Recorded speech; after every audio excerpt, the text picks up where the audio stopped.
तो आज मैं आप लोगों का हिंदी का क्लास लेने जा रही हूँ, क्लास 5, और आप लोग का हिंदी का 3rd सेमेस्टर क्लास मैं लेने जा रही हूँ।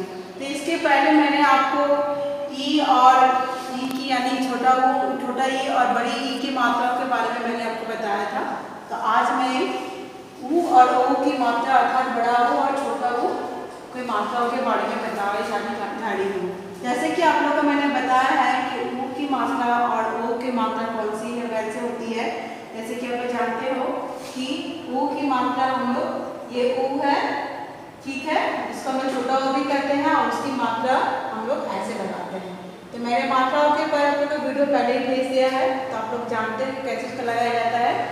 तो पहले हम लोग को ये चीज जानना है कि पहले स्वर ऊ से भी शब्द बनते, जिसे हम लोग स्वतंत्र स्वर कह सकते हैं कि स्वतंत्र स्वर ऊ से भी हम लोग शब्द बना सकते हैं। जैसे यहाँ पर मैंने आपको बताया है कि ऊ वर्ण से ऊ वर्ण वाले शब्द जैसे उधर, उपवन, उपहार, ठीक है।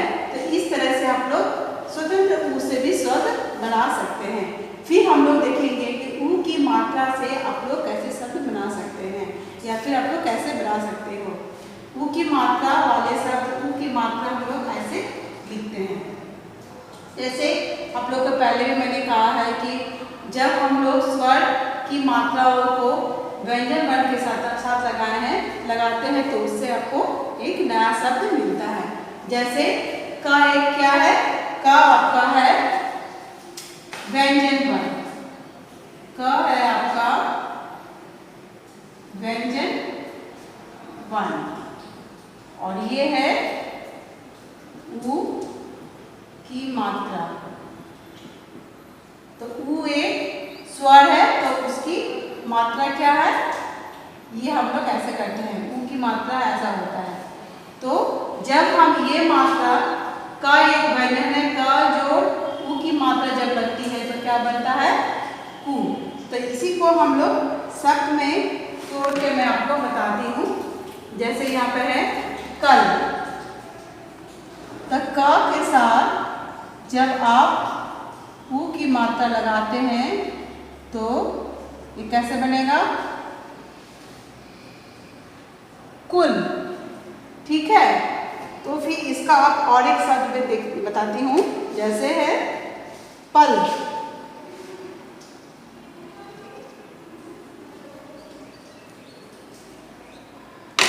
पल, प के साथ जब ऊ की मात्रा लगता है तो क्या बनता है, पुल। इसके बाद दूसरा वर्ण मैं आपका एग्जाम्पल दे रही हूँ, ब। ब भी आपका व्यंजन वर्ण है। ब के साथ जब ऊ की मात्रा लगता है तो हम उसको बोलते हैं बू। इसका हम प्रोनाउंसिएशन कैसे करते हैं या फिर उच्चारण, बू। तो ब जो ऊ ये एक स्वर वर्ण का मात्रा है, जैसे ऊ की मात्रा है, और ये व्यंजन वर्ण है तो ये बू बोलते हैं। अब बल आपका एक दो वर्ण वाले शब्द हैं, तो इसको जब हम लोग मात्रा लगाते हैं तो हम लोग जैसे ब जोड़ ऊ जोड़ ल, ये क्या बना आपका, बुल।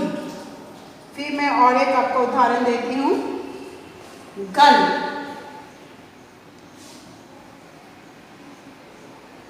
गल, तो ग जोड़ ऊ जोड़ ला, क्या बना, गुल, ठीक है। फिर मैं और एक व्यंजन वर्ण लेती हूँ। जैसे यहाँ पे मैंने ब लिया, फिर यहाँ फ, तो फ के साथ जब ऊ की मात्रा तो उसको प्रोनाउंसिएशन करता है फू। तो इसका हम लोग फ से एक एग्जाम्पल लेते हैं, फल, ये जो कि दो वर्ण वाले शब्द हैं। तो जब हम इसको ऊ की मात्रा जोड़ते हैं फ के साथ तो ये क्या बनता है, क्या बनता है, ये फुल।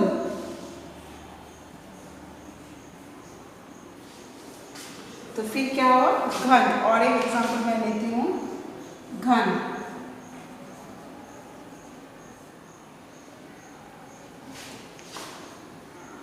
घ जोड़ ऊ जोड़ न, ये क्या बना आपका?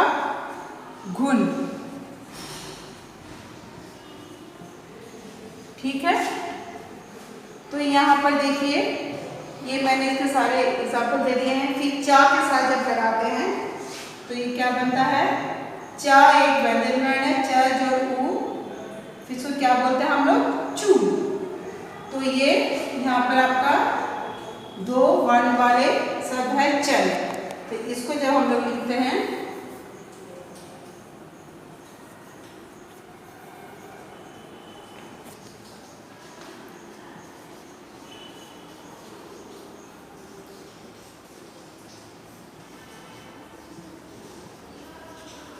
इसको जब हम लोग बनाते हैं च जोड़ ना, ये क्या बना आपका? चुन। ठीक है, फिर हम लोग और एक शब्द लग सकते हैं झक। झक, इसमें जब हम लोग ऊ की मात्रा लगाते हैं झ जोड़ ऊ जोड़ क, तो ये क्या बना? झुक।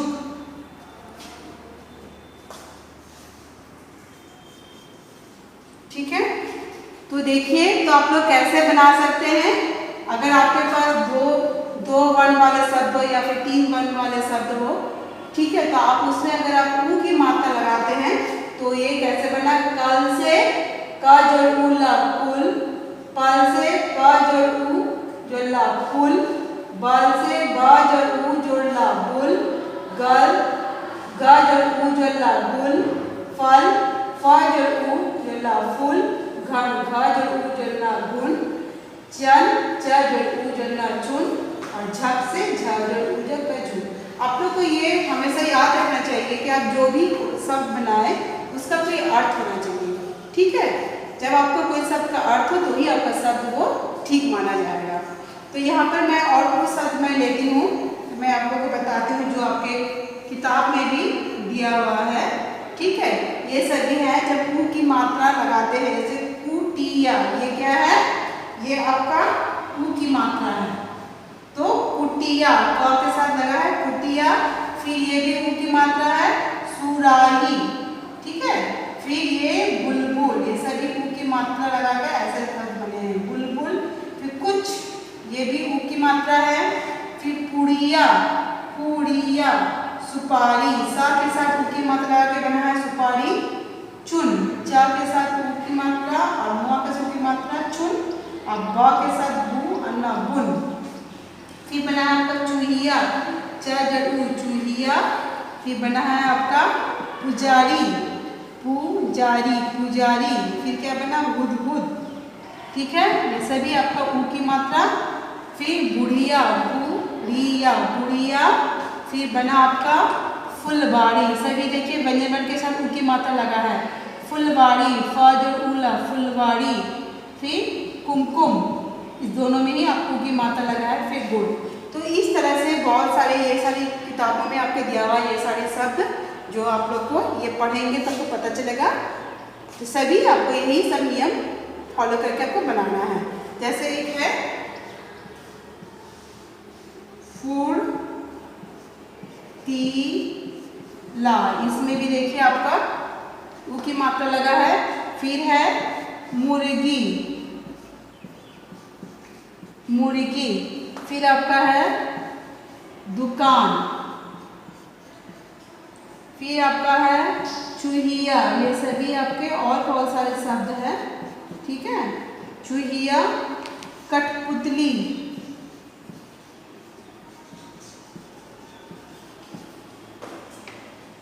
फिर चुनरी।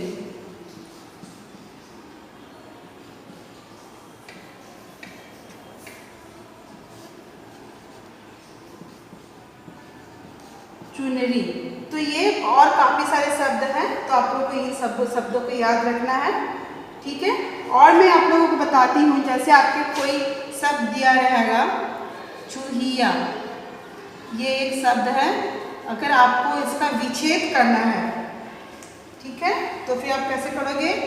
च जोड़ ऊ जोड़ ही जोड़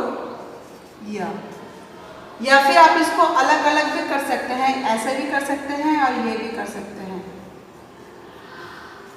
सभी शब्दों को अलग अलग, ठीक है, इस तरह से आप लोग विच्छेद कर सकते हैं। और एक मैं एग्जांपल दे रही हूँ, बूढ़ी या ग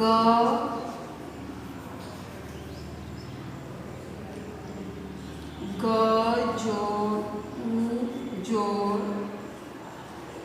री जोड़ या फिर ग जोड़, ठीक है, आप दोनों तरह से कर सकते हैं, आपका ये गलती नहीं माना जाएगा। फिर है वाक्य पढ़ो। आप लोग इससे बने शब्द का आप लोग वाक्य कैसे पढ़ सकते हो। जैसे यहाँ पर दिया है सुबह हुई, ये भी क्या है, एक सुबह हुई, ये आपका ये पर उ का मात्रा दिया है, हुई में उ की मात्रा देते हैं, सुबह हुई। फिर आपका बना है कुमकुम, कुमकुम उठ दातुन कर, तो इसमें भी देखिए उ की मात्रा, इसमें भी उ की मात्रा, कुमकुम उठ दातुन कर। साबुन लगाकर नहा, चुनमुन तुम भी उठ जाओ, चुनरी ला गुलाब जामुन खा, अब चुपचाप किताब पढ़।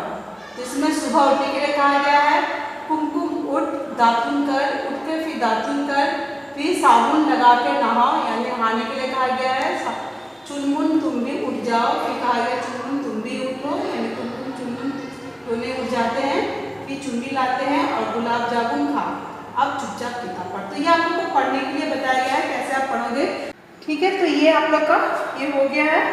इसके बाद आप लोगों ने ये वाक्य पढ़ लिया है, जो कैसे आपको पढ़ना है आप लोग को पता चल गया है, ठीक है।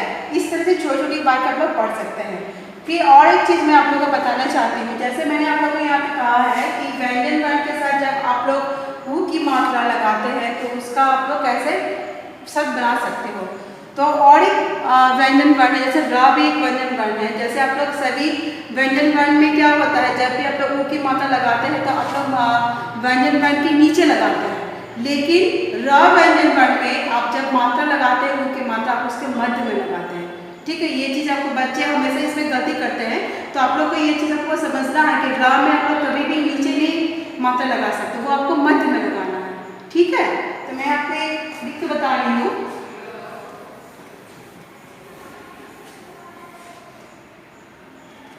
तो आप लोग को कैसे लिखना है आप देखिए। तो जैसे ये आपका है र व्यंजन वर्ण और ये उ, ठीक है। तो आप लोग चूंकि जानते हैं कि ये आपका है उ की मात्रा, तो आप लोग इसको कैसे लिखते हैं, ठीक है। आपको ये जो मात्रा आप लोग बाकी व्यंजन वर्ण में आप लोग कहाँ लगाते थे, नीचे लगाते थे, ठीक है, यहाँ पे। लेकिन र व्यंजन में आपको क्या करना है, यही मात्रा आपको यहाँ मिडिल में यानी मध्य में लगाना है। आपको बस ये चीज याद रखना, आपको ये गलती भी नहीं करनी है। तो मैं कुछ और शब्द में आप लोग को लिख के बता रही हूँ, जैसे यहाँ पे है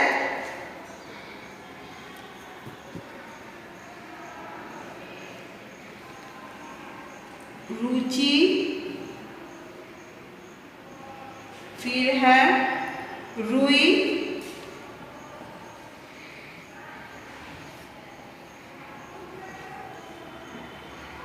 रुनझुन, ठीक है। तो इस तरह से आप लोग शब्द बना सकते हैं। तो ये जो है आपको मात्रा कहाँ लगा है, यहाँ पे लगा है, आपको मिडिल में लगा है, ठीक है। तो ये चीज़ आपको याद रखना है। तो ऐसे ही आप लोग रा से बनने वाले आप लोग शब्द बना सकते हैं। तो इस तरह से आपको ये मैं आशा करती हूँ उ की मात्रा आपको समझ में आ गया है। आपको ये कैसे आपको उ की मात्रा आपको मात्रा लगा कर आप शब्द बना सकते हो, ये मैंने आपको बता दिया है। तो उससे रिलेटेड कुछ शब्द मैं आपको बता चुकी हूँ, और ये वाक्य भी आप लोग कैसे पढ़ोगे, छोटे छोटे वाक्य को कैसे पढ़ना है, ठीक है, ये आप लोग कर सकते हो। घर में अगर प्रैक्टिस करोगे तो आपको इसमें कोई दिक्कत नहीं आएगी। ठीक है। और ये आपको याद रखना है कि रा की मात्रा में ऊ की मात्रा आपको हमेशा मध्य में लगती है, मिडिल में लगती है। ठीक है, तो आज मैंने आपको ऊ की मात्रा बता दी है। इसके नेक्स्ट क्लास में मैं बड़ा ऊ का ऊ की मात्रा में बताऊंगी। तो आशा करती हूँ आप लोग को ये समझ में आ गया है। आज मैं अपना क्लास यही समाप्त करती हूँ। धन्यवाद।